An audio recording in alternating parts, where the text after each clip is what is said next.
Assalamu alaikum class. So today we are going to start with the experimental epidemiology. We have covered descriptive epidemiology. We have covered observational epidemiology.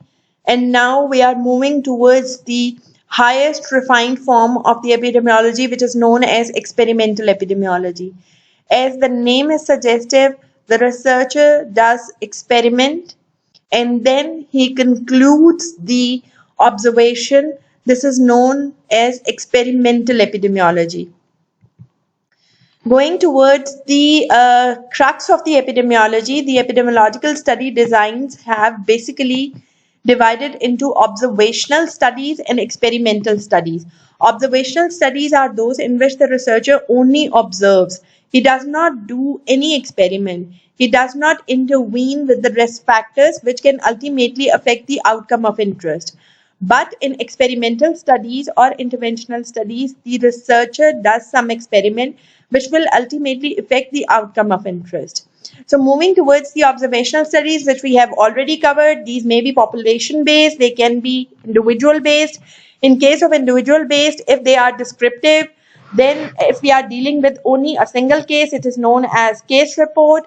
If we are dealing with a large number of cases combined together on similar grounds, it is known as case series.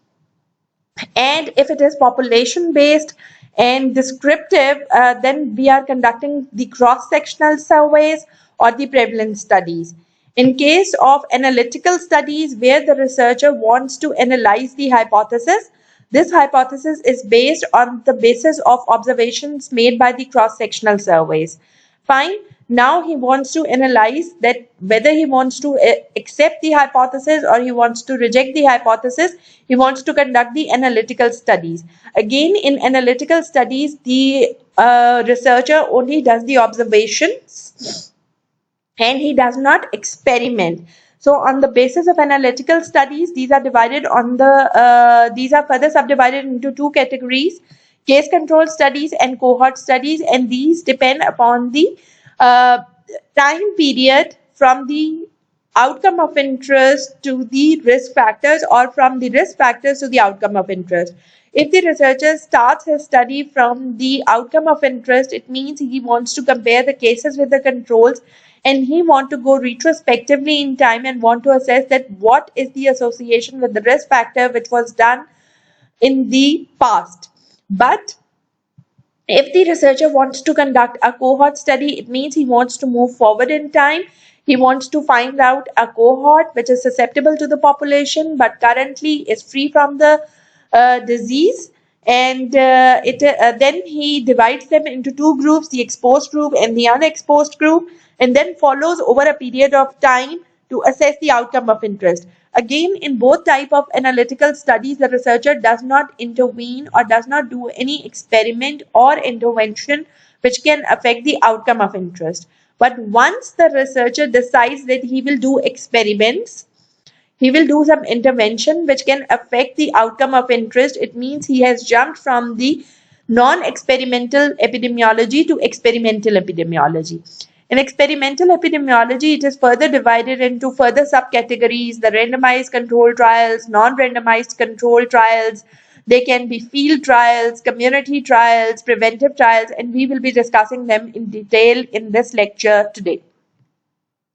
So moving towards the experimental epidemiology, the experimental epidemiology is actually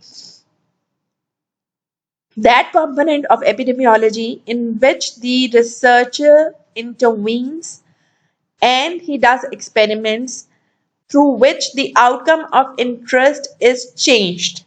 So the first component of the experimental studies is that the researcher is doing some experiment.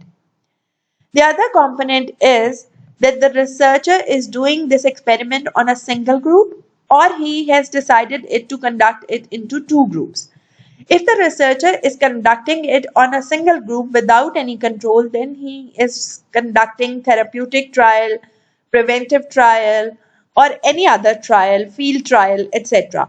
But if the researcher wants to compare the results of the control with the experimental group, it means he is now dealing with two groups.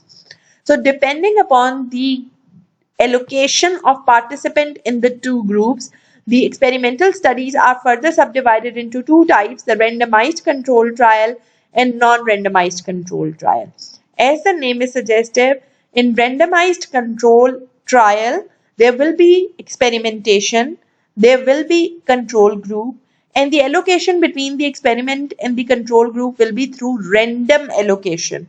This random allocation can be done by lottery method, it can be done by random generated tables, it can be done by color coding, etc. etc.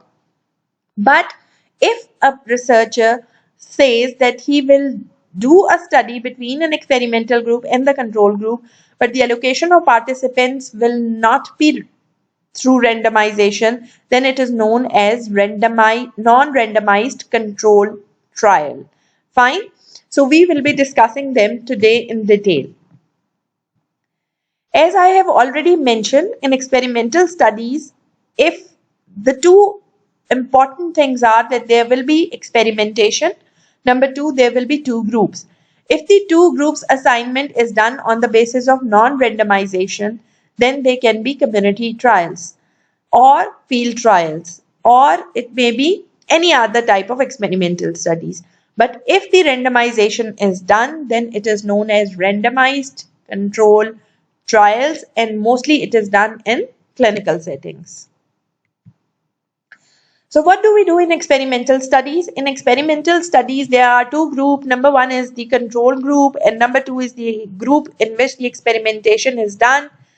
So this experimentation can be done by putting some action or some intervention. For example, the researcher wants to decide that he will give a drug to this group and then want to compare the results between the two. He can withdraw some of the component from the diet from experimental group and then want to assess that what are the results between the two. He can do manipulations, he can give a vaccine trial, he can give health education, he can do procedures to compare the two. So any intervention between a control group and the experimental group which will affect the outcome of interest will be known as experimentation. And the most important component of experimental study is number one, experimentation, number two, comparison between experimental group and control group,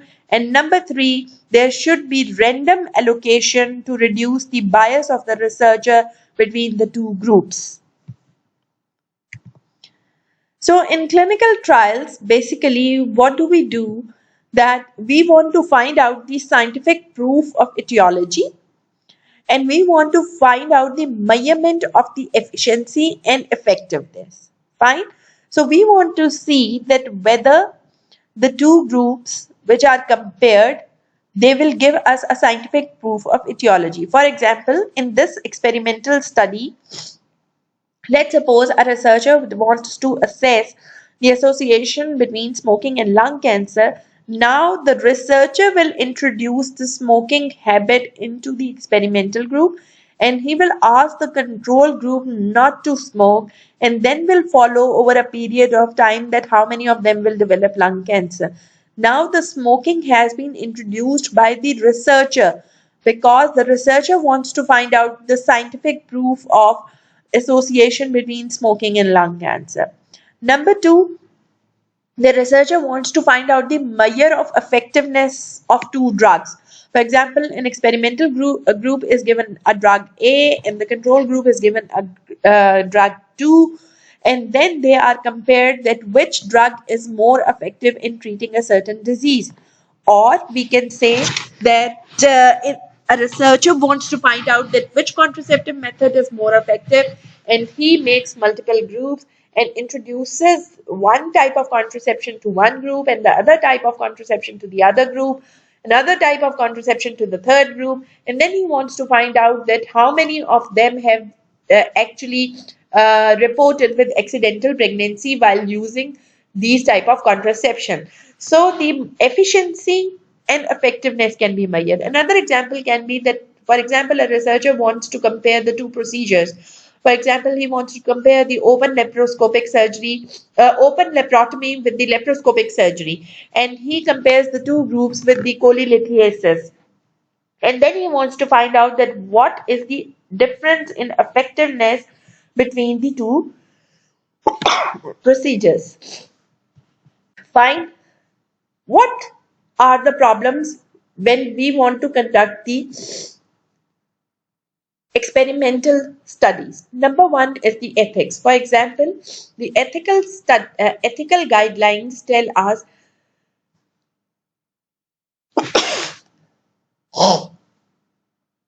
I'm sorry. The ethical guidelines tell us that we have to give the treatment to both the groups. We cannot give treatment to one group and compare it with placebo.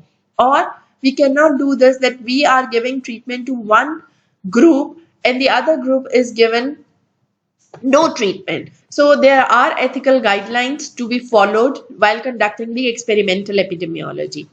These experimentations can be costly. They can be consuming lots of resource in terms of money, in terms of time, in terms of human resource. And another important thing is that a researcher has to find out that if he wants to conduct this trial, is it feasible to conduct this and it is socially acceptable by the population or not. Initially, when the experimental studies started, the studies were done on animals and then the results were generated. Many studies were conducted in which the animals were given multiple types of nutritional factors and their effect on multiple organs were observed. Multiple drugs were given to the experimental animals and then their effectiveness was measured. And then after conducting the animal studies, the experimentation was started on the humans, and multiple types of drugs are given to the humans to assess the effectiveness and to find out that what are the uh, side effects or the contraindications which can be encountered with the use of these drugs. So, what are the advantages of conducting the animal studies? The animal studies are important because these animals can be bred easily and we can use them for those drugs for which we do not have known mechanism of action, and by giving them these drugs we can easily assess that what is the target organ, where it is metabolized, how it is excreted from the body, etc. They also give us an understanding of anatomy and physiology. They also give us understanding of pharmacology. So multiple animal studies are being conducted even now, and their results are being applied on the human beings. They multiply rapidly, so their generations are increased. The duration of disease and duration of effectiveness is reduced in animals. We can also do genetic studies in these animals because we can control their environment, we can control their eating habits, and we can assess their genetic materials, and we can further follow up into generations of the animals. But what are the disadvantages? That all the results which are generated from the animal studies cannot be applied on the humans because not all the human diseases can be reproduced in animals. And another important thing is that whatever conclusions we make from the animal studies, they have to be rationalized by using these drugs into the human beings, because we cannot apply these drugs into the human population until and unless they are being tested. So these are basically the disadvantages of the animal studies. Moving forward with the human experimentation start with the experiment of the Lind, which was actually he did experiments in the soldiers who were Navy soldiers, and they suffered from scurvy. So he did multiple interventions with their diet and introduced multiple types of diet, in which one of them was the lemon, which cured the scurvy. So he found out that the scurvy is associated because of the deficiency of vitamin C, and it can be cured by introducing the use of lemons and citrus food in the diet. Another example, which is very famous in the history, is the introduction of the smallpox vaccine in the population. The Edwin Jenner, who is known as the father of immunology, he actually extracted the skin lesion of cowpox and extracted its exudate and reintroduced it into the population of children. And then he observed that all those who were vaccinated with the exudates, which was produced by the cowpox disease, gives immunity to the smallpox. So all these types of human experimentation has given us a broad base of knowledge for the generation of experiments, and it has helped us to develop new vaccines and new drugs, and it has also helped us to understand that how effectively we can control multiple diseases. The human experimentation reached maximum in the era of Hitler, when Hitler did multiple experimentation with human beings in Nazi camps, and where he detained multiple prisoners, and he did many human experimentation. These human experimentation was against ethics. He actually introduced multiple agents into the bodies and then studied the natural course of action. He did experimentation with the effects of pressure on human being. He did experimentation that how much blood is lost before a person dies. He put people in gas chambers. He put people in different thermometric zones to assess that what effects can be produced in the human beings when they are exposed to multiple temperatures. So the era of Hitler was actually known as the base of the scientific knowledge because of the human experimentation. But these experimentation were challenged on the basis of ethics, in which the whole globe was concerned about the human experimentation, and all those people who did experimentation with human beings without following the ethical guidelines, they were challenged. And in Helsinki's declaration, it was pointed out that no further action will be done in which the humans are subjected to any type of dangerous drug reaction or any type of human experimentation in which side effects can be produced. Human experimentation has been done with the introduction of the multiple drugs, and one of the example which we can discuss here is the introduction of the thalidomide. This is the drug which was used in early pregnancy, which resulted in the congenital malformation of limbs in the future generation. So when the large number of human population was produced by multiple congenital limb deformities, this drug was withheld and it was not permitted for the use for the general population. Another example is the use of diethylstilbestrol, which resulted in the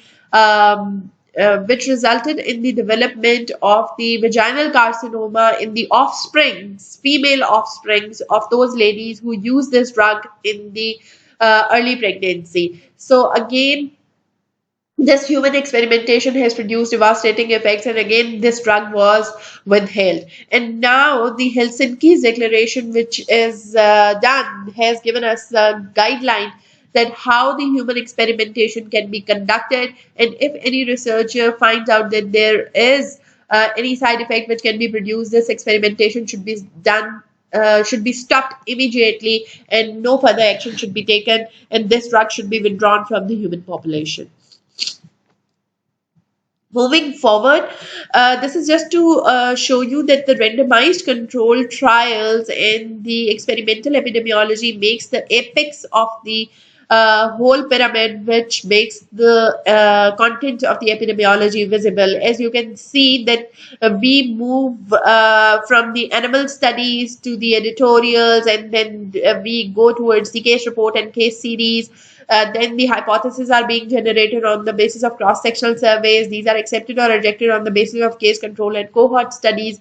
And then experimental studies. In experimental studies, the most important one is the randomized control trial, in which there should be a control group. There should be random allocation between the two groups to affect the measurement and effectiveness of a certain drug are being conducted.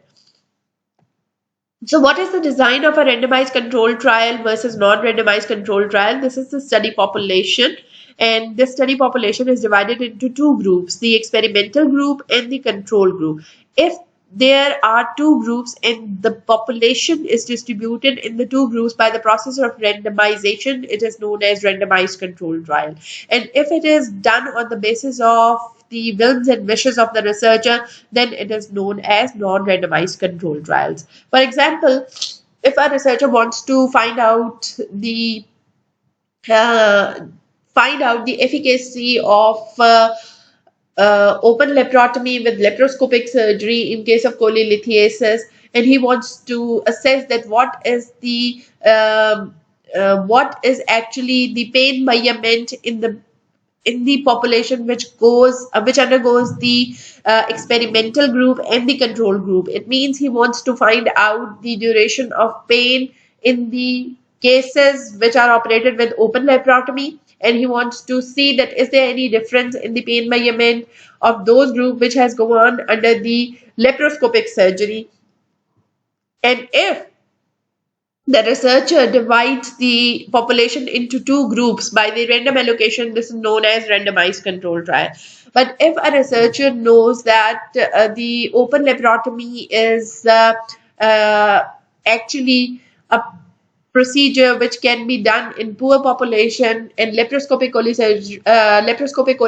cystectomy, which is an expensive procedure, should be done on the people who are affording, then the researcher is using his bias to make the two group allocation depending upon their socioeconomic status. It means he has not done any randomization. So this type of clinical trial will be known as non-randomized control trial, where the researcher has not distributed population into two groups by the process of random allocation. This is known as non-randomized control trial. So what are the steps of randomized control trial?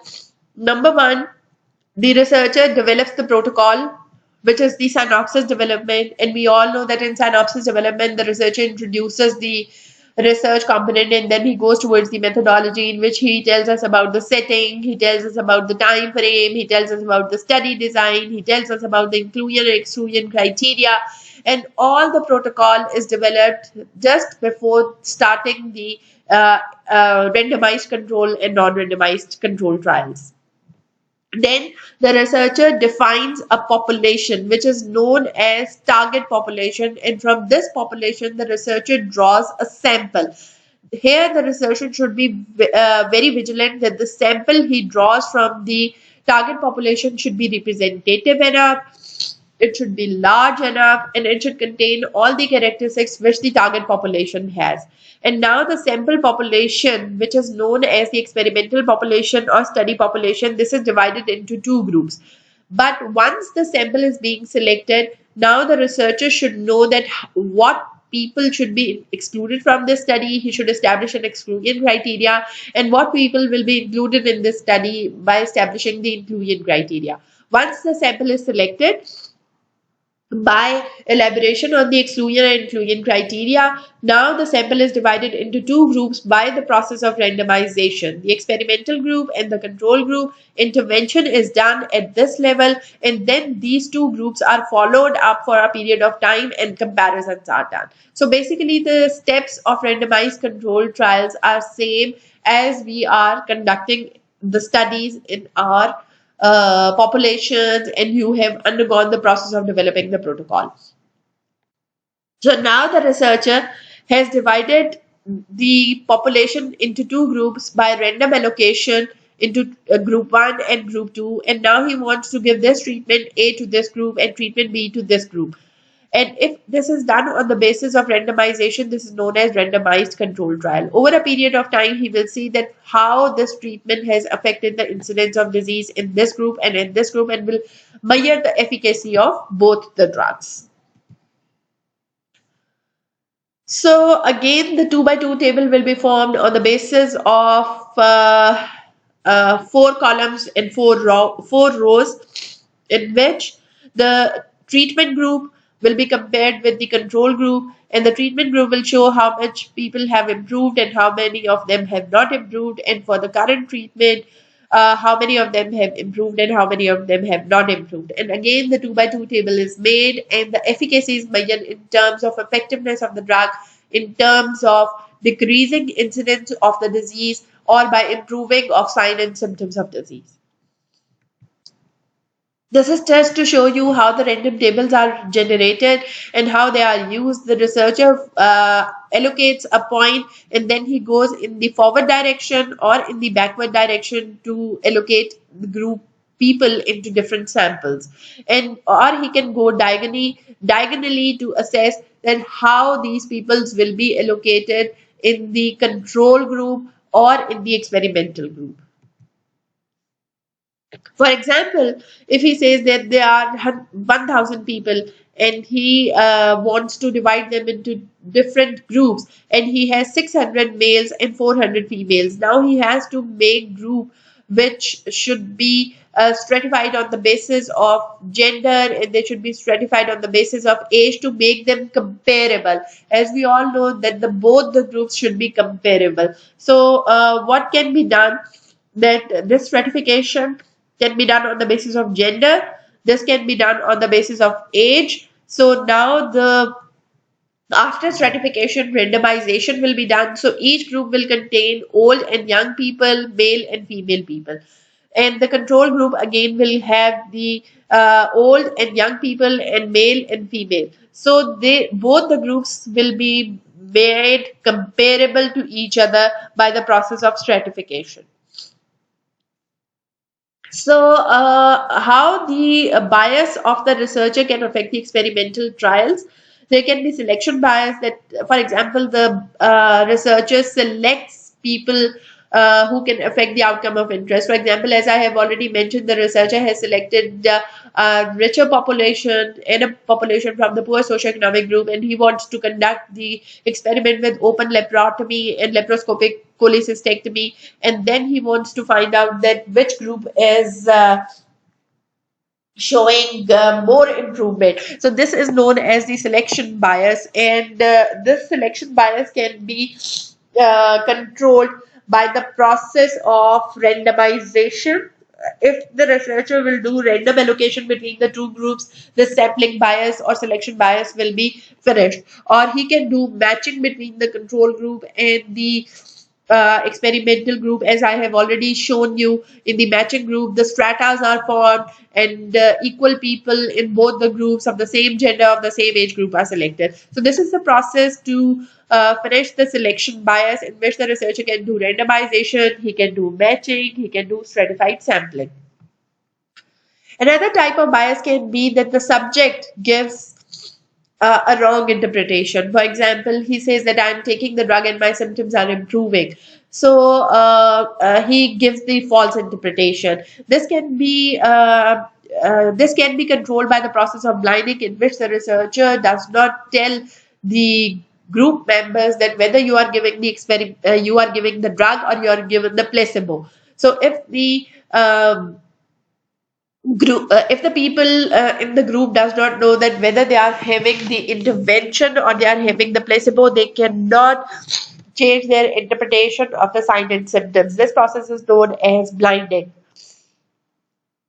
Another type of bias can be that the doctor who is observing, he actually manipulates the results by observations. For example, if there are two groups, and one is given one antihypertensive and the other type is given another type of hypertensive drug, and the researcher or the doctor knows that this particular drug is more effective, he will manipulate the observation, and he will say that no, this drug is more effective and it is controlling blood pressure in a more effective way. So this can be controlled by not including the doctor into the exact synopsis development process in which the doctor and the patient are not being told that which drug is given to which patient and in what time.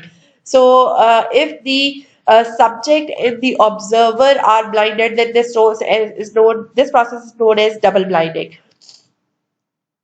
And sometimes the evaluator, the researcher himself who is analyzing the results, makes the bias that this particular process is better than the other. In that case, the particular researcher who is analyzing the results should not know that what is the hypothesis. So if does not know the hypothesis, the doctor does not know which group is given which medicine, and the subject does not know that which medicine is given for the improvement of the sign and symptoms. This process is known as triple blinding.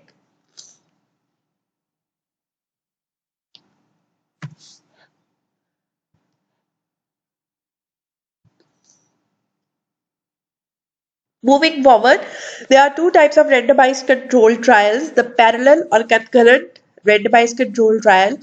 The parallel is very simple, that you have selected the patients, you have divided into two groups. One is given a specific treatment, the other is given the treatment too, and then you observe and you compare the results over a period of time. This is known as parallel or concurrent randomized controlled trial.